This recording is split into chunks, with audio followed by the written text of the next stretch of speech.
అందరికీ శుభోదయము. ఇట్లా ఇది ఇక్కడ తెలంగాణలో దీన్ని తొట్టె అంటారు. అంటే పుట్టిన పిల్లల్ని 21 రోజు ఇట్లా తొట్టెలలో వేసి పేరు పెడతారు.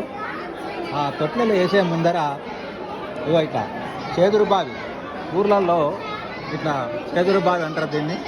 ఈ చేదురు బావికి పూజ చేసిన తర్వాత ఈ నీళ్లు తీసుకుపోయి 5 చెంబులలో నీళ్లు తీసుకుపోయి అలాగా ఆ తొట్టె కింద అగో అట్లా బియ్యం పోసిరా, ఆ బియ్యం కింద ఆ చెంబు నీళ్లు పెడితే ఆ పుట్టిన పిల్లలు ఆ తొట్లలో పడుకోబెట్టినప్పుడు వాళ్ళు చల్లగా ఉండాలనే ఉద్దేశంతో అట్లాగా ఆ సాంప్రదాయం ఉంది.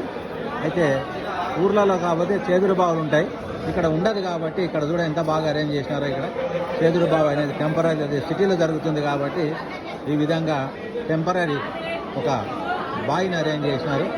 ఇది చూడడానికి కూడా చాలా బాగుంది. Thank you so much.